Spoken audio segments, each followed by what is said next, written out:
Uzdignute gredice postale su sve popularnije posljednjih godina, pogotovo u malim gradskim vrtovima gdje omogućavaju veću fleksibilnost u uzgoju.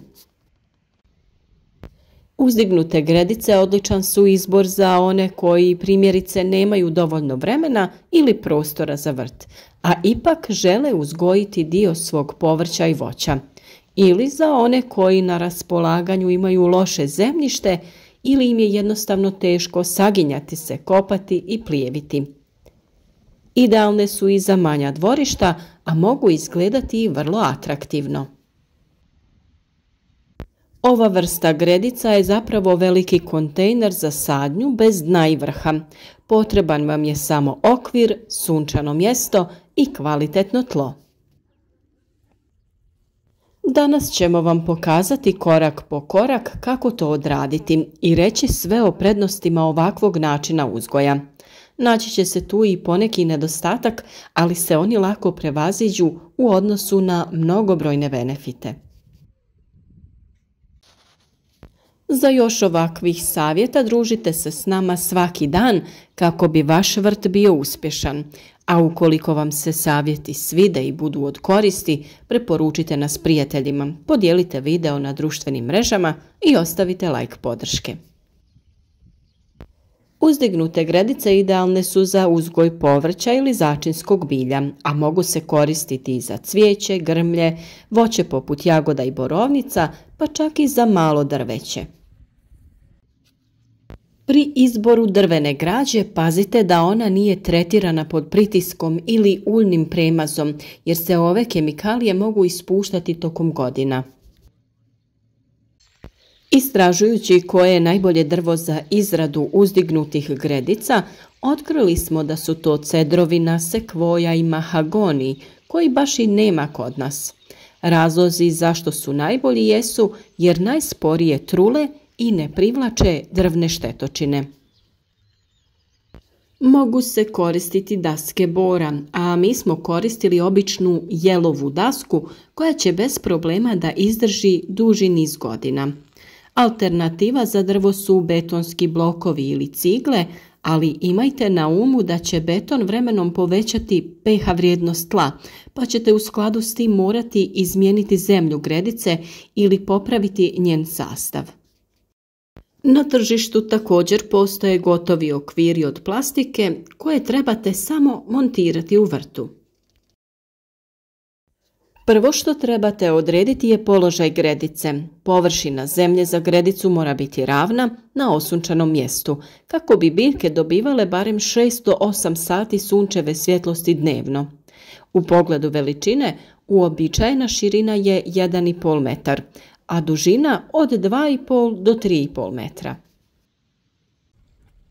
Gredice mogu biti duge koliko želite, ali trebaju biti samo onoliko široke koliko ih možete lako obrađivati sa obje strane prema sredini.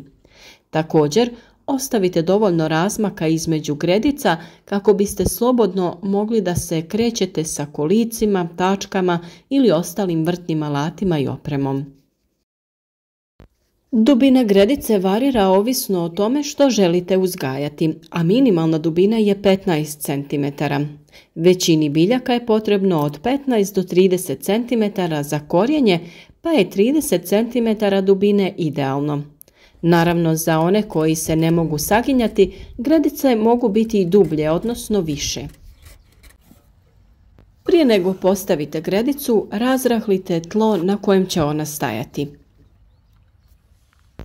Da bi gredica bila čvrsta, u svaki kut postavite kolce ili kao mi, sa vanjske strane postavite lim. U slučaju da je gredica duža, postavite i po jedan kolac na sredini dužeg pravca. Mi smo za povezivanje dviju strana koristili žicu koja će spriječiti deformiranje stranica. Postavite drvene daske tako da budu nekoliko centimetara u zemlji. Da biste pričvrstili daske na stupove ili ih međusobno spojili, koristite šerafe. Dodajte i drugi red dasaka ukoliko je potrebno. Ukoliko je zemlja pod nagibom kao kod nas, Jedna strana će biti niža od druge, pa se potrudite da obje strane budu iste visine, da to bude i oku ugodno, koliko toliko. Nakon što postavite okvir, vrijeme je za pripremu podloge. Ukoliko vaše područje ima problema sa voluharicama ili krticama, postavite pocinčanu mrežu na dno gredice. Da biste spriječili eroziju tla, trebali biste malčirati tlo debelim slojem organske tvari poput slame, grana, kukuruzovine, suhog lišća ili drugih materijala za kompostiranje. To je odlična podloga jer će sa truljenjem otpuštati hranjive tvari u tlo. A sada slijedi ono najvažnije, mješavina zemlje koju ćete postaviti u gredice. Neka to bude mješavina gornjeg sloja tla kojeg ste donijeli iz vrta sa kakvog drugog zemljišta i komposta i drugog organskog materijala poput stajskog gnojiva, kako bi biljke bile opskrbljene hranjivim tvarima. Mi smo iz šume donijeli dosta suhih grana i lišća, na to smo stavili kukuruzovinu te smo tek onda krenuli sa dodavanjem ostalih sastojaka. Prvo smo stavili zgorjeli stajnjak, na to smo stavili glistenjak koji sami proizvodimo. On naime nastaje tako što se stajnjak daje na preradu kalifornijskim glistama i dobiva čisti glistenjak koji je idealan za prihranu biljaka. Naravno da imate poseban video o tome na našem kanalu. Nakon toga dodali smo sloj kupovne zemlje za povrće, a vi možete koristiti i običnu vrtnu zemlju koja vam je dostupna. U tom slučaju sve dobro izmiješajte kako bi bilo što kvalitetnije. Upravo zato važno je gredice napuniti sa kvalitetnim sadržajem kako bi uzgoj bio što uspješniji. Imajte na umu da će se ovakva mješavina brzo sušiti, što u proljeće i jesen nije problem, no ljeti će biti potrebno malčirati ju slamom, sjenom ili sličnim materijalima kako bi zadržali vlagu. Često zalijevanje je presudno kod uzdignutih gredica, posebno u ranim fazama rasta biljaka. U slučaju da je potrebno, odnosno ako se zemlja slegne, dodajte još jedan sloj zemlje. U gredicu možete postaviti i sustav navodnjavanja kap po kap. Ono što je također dobro jeste da u kasnu jesen ovakvu gredicu možete prekriti najlonom ili staklenim okvirima, pa može poslužiti kao mali plastenik. Čim je tlo pripremljeno, spremno je za prihvat biljaka, te možete odmah početi saditi povrće ili cvijeće. Sadite povrće na izmjence između usjeva koji sazrijevaju u različito vrijeme. Po potrebi gnojite i redovito zalijevajte svoj vrt.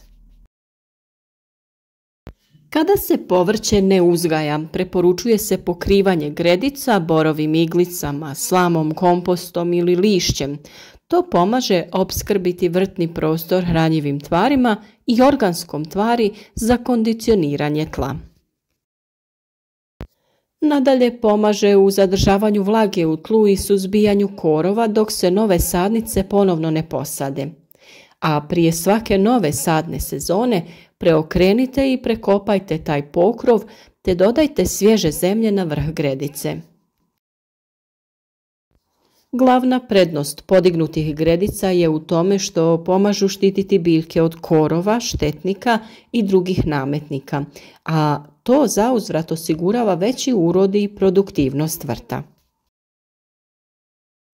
Uzdignute gredice vizualno super izgledaju te mogu omogućiti veći uzgoj, više hrane po kvadratnom metru nego u tradicionalnom vrtu. Osim toga, pružaju bolju drenažu i mogu zadržati više vode.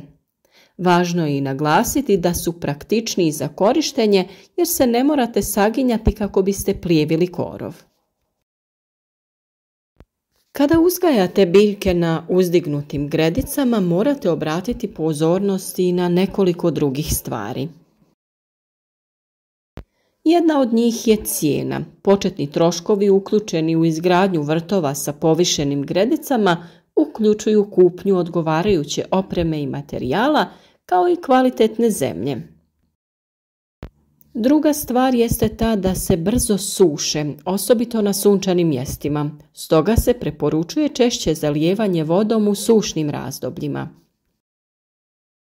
Kod uzdignutih gredica navodnjavanje može biti izazovnije od ugrađivanja vodenih prskalica u običnom vrtu. I važno je obratiti pozornost na broj gredica i plodored. Kod sadnje povrća potrebno je imati više gredica kako bi mogli poštivati plodored u vrtu. Povišene gredice čine vrtoku ugodnijim, vrtlarstvo jednostavnijim, a cijena samostalne izrade ovih gredica relativno je jeftina. Mogu se kupiti u vrtnim centrima i trgovinama željezarijom, a možete i provjeriti ponude na internetu i naručiti ih direktno na vašu adresu. Uzdignute gredice su sjajan način za stvaranje malog organskog vrta, a održavanje biljaka na povišenoj razini može vam olakšati brigu o njima, pogotovo ako imate problem sa leđima ili drugim fizičkim ograničenjima. Mnogi ljudi se boje korištenja povišenih gredica jer misle da su prekomplicirane i teške za sastavljanje, međutim to nije istina. Uzdignute gredice možete jednostavno i brzo izgraditi slijedeći ove naše upute. Gredice za vrt mogu biti izrađene od različitih materijala, a vaši usjevi biti će zdraviji, što će vam pružiti užitak u gledanju kako vaše cvijeće i povrće buja upravo u uzdignutim gredicama. Nadamo se da su vam ovi savjeti bili korisni i da ćete možda isprobati uzgoj na ovaj način. Podržite naš rad lajkom, preporučite naš kanal prijateljima na vašim društvenim mrežama i nadamo se da ćemo se i dalje družiti ovdje na našem kanalu, zajedno uzgajati različite zdrave i korisne biljke.